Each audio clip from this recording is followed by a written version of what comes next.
What dark family secret were you let in on once you were old enough? Story 1. Growing up, I always knew my parents had marital issues, constant fighting, a couple times dad disappeared for a few days living in his car, issues with drinking. But they stayed together, and when I asked why didn't they divorce, they always said they loved each other too much. And in the past few years, things seem to have gotten better. My parents, in fact, are now so comfortable in their relationship that they make jokes about all the awful stuff they've done to each other in front of me. What I've managed to put together is, my parents met when they were 14 and my mother was dating an 18-year-old, and my dad would relentlessly ask her out until she eventually dumped her boyfriend for my dad. My mother went on to university after college, UK, whereas my dad dropped out of college and went straight into work while constantly drinking and partying. It was at one of these parties, while my mom was studying, that he cheated on my mom with someone from their old secondary school, so she dumps him.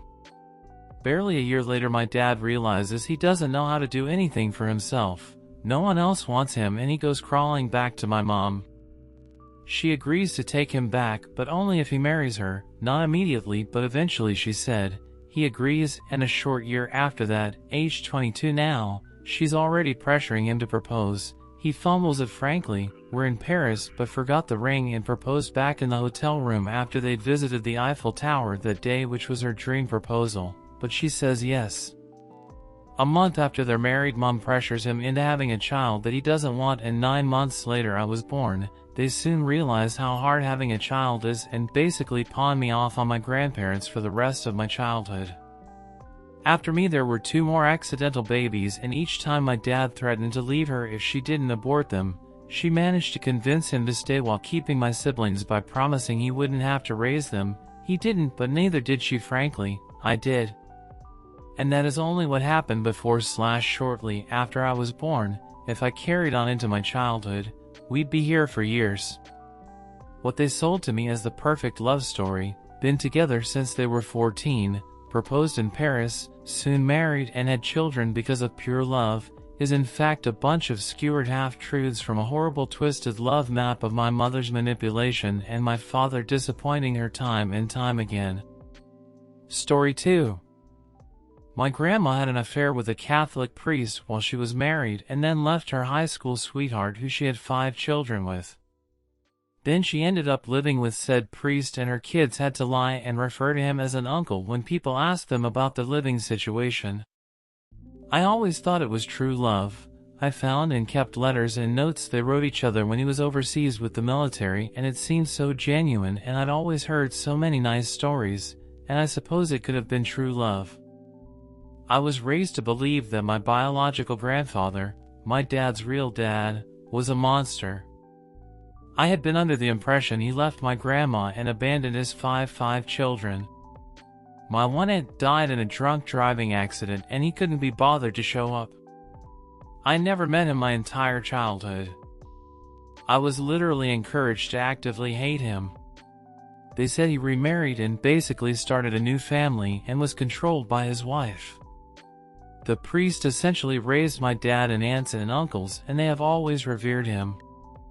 He died before I was old enough to have any memories of him, but I'd always looked at him with a positive light. He'd taken my grandma and a couple of the kids to Hawaii, bought my grandma a Suburban, and the house was in his name. My grandma was even left his military benefits, still unclear on how this was finagled. He paid for the kids' colleges. He had an incredible life. He had pictures with Bob Hope and other celebrities, got to travel a ton of places, etc. One day I was curious if he had any relatives alive and if they had ever known about this salacious relationship. Then I googled him, and it changed my life forever. He, posthumously, was accused in a lawsuit, with a large group of priests, of wrongdoing over an extended period of time. You can guess the nature of the lawsuit. It was on several law websites, and I found the lawsuit papers. Surely enough, his name was mentioned. Unease began to ensue. I did more digging and eventually found a 16-page document. This document was specific to him and included a police report and internal Catholic Church investigations into his transgressions, among other things. Early into his priesthood, he was accused of harboring a runaway 14-year-old girl. He had explanations for everything, of course. Reading the police report was absolutely devastating. It seemed like the police did no due diligence and nothing came of the report. Then there were pages worth of internal Catholic Church investigations in which I learned he would have young, distastefully dressed girls hanging out in his rectory and was drinking and showing up to events and or not showing up at all. He once said he had been called by the military and was away from the church, except he lied and had been drinking, gambling and philandering with women. Members of the church and other priests wrote anonymous letters about his conduct and asked for his removal. There were bouts of rehab and probation, but he was moved to another church. Some of the same antics occurred. You get the picture. This man my family had told me to revere as a literal godsend was in fact nothing of the sort. Then I found a summary of all his transgression over the years that led to his retirement.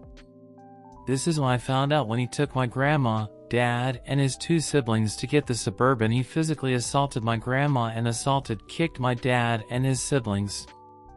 I cross-referenced all of this information with birth years, where they grew up and lived, and the fact my uncle still has the Suburban. I was by myself when I found all of this out, and I've asked my dad if he's ever looked him up, and he said yes. So he knows of the lawsuit, but I haven't asked if he dug as far as I did to find this 16-page document. I don't know how to approach this or if it's even worth bringing up to him. I'm curious how much he knows and if he remembers being assaulted. I'm also extremely disturbed if they knew of his past and chose to lie to me about this man. If they didn't, then my heart breaks for what they endured with years of lies, abuse, and the hurt they felt. It also makes me question my grandmother, any choices, and everything she subjected her children to. My dad and aunt reconnected with my biological grandfather a few years ago. He eventually came to visit us from across the country. I was in my mid-20s meeting my biological grandfather. I am truly apathetic to him and forming a relationship with him. My mom's mom had 2 husbands, and those were my grandpas. My grandpas and grandmas have all passed now, so I've mourned losing all of my grandparents. I do not feel this man is my grandfather and have been at peace with this for a very long time. However, it's made me realize my grandma abandoned him. He was the one who came to the church with the suspicion she was having an affair with the priest. At that, my heart breaks for him. The priest also did my aunt's funeral, so while some piece of me feels I can't forgive him for not going to his own daughter's funeral, I also can't imagine having to face a priest who my wife ran off with. I'm so torn that my family pitted me against this man that is my biological grandfather when this priest was clearly a fraud and lacked human decency and morals. It is also clear that my grandma made extremely questionable decisions and, with other unrelated reasons, had tarnished my vision of her. Needless to say, one of my wild facts has changed significantly from my grandma fell in love with a priest. Truly so conflicting and heartbreaking. Story 3. Why the neighbors moved. I was pretty young when this happened, so the details won't be perfect, but the story is otherwise true. I grew up in a coastal town and we had some neighbors whom I really liked. My parents were friends with them, their kids were roughly my age. Wonderful! We played together all the time. One day they very suddenly moved. I was a bit confused as there had been no clue that they were going. I remember some police cars and the moving vans weeks later, but that was it. My mother told me that the kid's grandmother had become very ill. The cops came to tell the family, and they left emergently to care for her and never came back. I was only about 5. Seemed legit. Many years later, as an adult, and long since moved away from that area, my parents and I were reminiscing over our old home. I mentioned that I wondered whatever happened to them. That's when my mom told me the truth. The parents had gone out that night on a date and left the kids with a 14-year-old babysitter. When they returned home, they found the sitter murdered.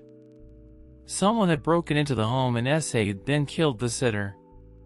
My mom stated the cops think the sitter pretended to be the only one home to protect the kids. When the parents got home, they checked the kids were safe and set them back to sleep. The police obviously immediately came. Once the kids were hard asleep, the parents picked them up, put blankets over their heads, asked the cops to be silent as they walked them out, and took them out of the house.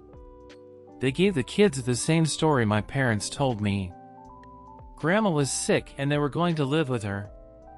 Grandma dutifully played along with the ruse for several weeks until the parents could find a new home to live in.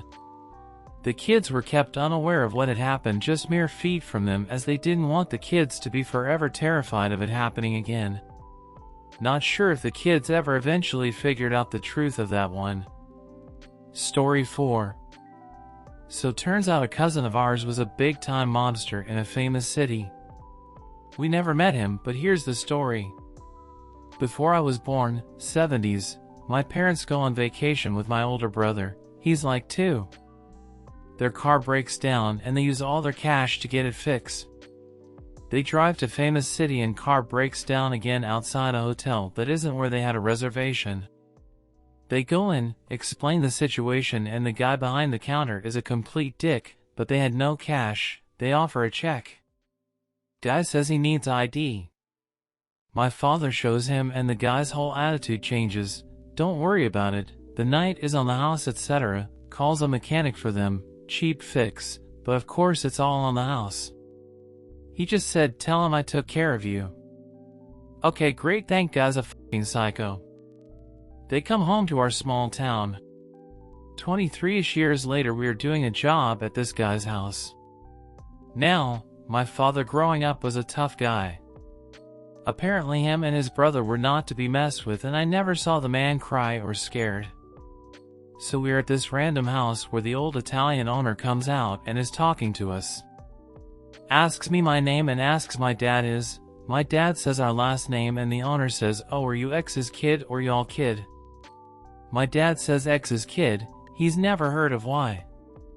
The owner says in a very distinct way whatever happened to him? And my dad went ghost white, I could almost see his skin crawl.